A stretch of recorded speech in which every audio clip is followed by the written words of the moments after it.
At exactly 2:17 a.m., a 911 operator picked up a call.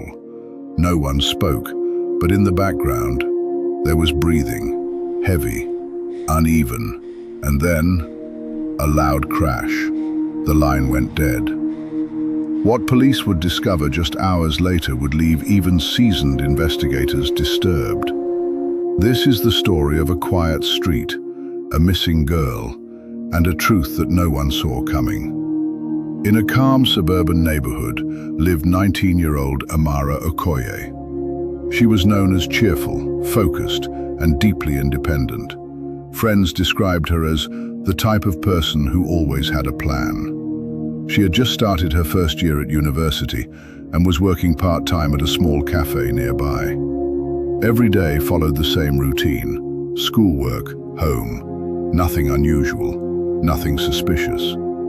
But sometimes, it's the most normal routines that hide the darkest secrets. On a Thursday night, Amara didn't show up for work.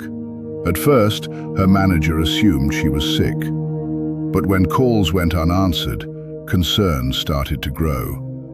By midnight, her best friend tried calling again. Still nothing. Then at 2:17 a.m., that call was made.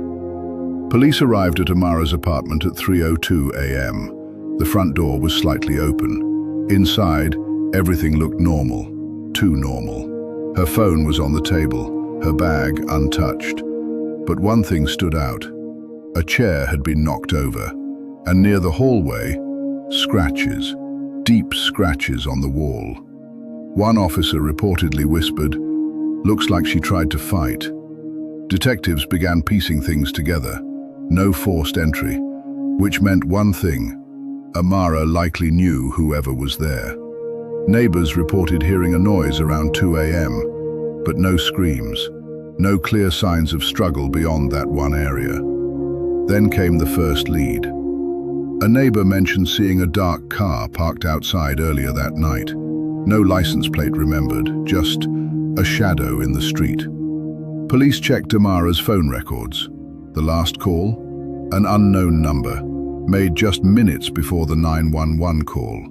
When they traced it, it led to a prepaid SIM card, unregistered, untraceable, or so they thought. Investigators began questioning people close to her. Friends said she had seemed distracted recently, quiet, almost like she was hiding something. But what?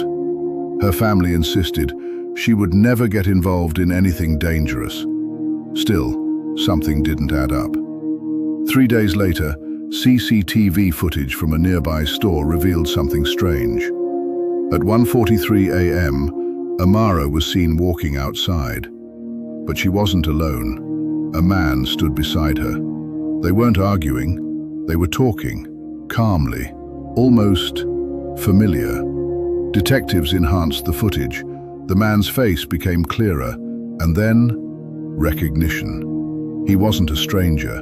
He was a former co-worker, Daniel, someone who had left the cafe months ago. When questioned, Daniel claimed, "I haven't seen her in weeks," but his body language told a different story. Nervous, avoiding eye contact. Then came the biggest clue, a scratch on his arm, fresh. Under pressure, Daniel's story began to fall apart. Finally, he admitted he met Amara that night. But what happened next shocked everyone. He claimed it was just a conversation that turned into an argument. According to him, "She knew something about me, something I couldn't let get out." The argument escalated. Panic took over, and in that moment, everything changed. Daniel was arrested and later charged. During the trial, prosecutors revealed that Amara had discovered something about him involving illegal activity. She planned to report it. He couldn't risk it. The jury reached a verdict: guilty. But even after the case closed, one detail remained unsettling. Why did Amara call 911 and say nothing? Was she hiding? Was she unable to speak? Or was she hoping someone would hear what she couldn't say? Sometimes, the loudest cries for help are the ones we almost don't hear.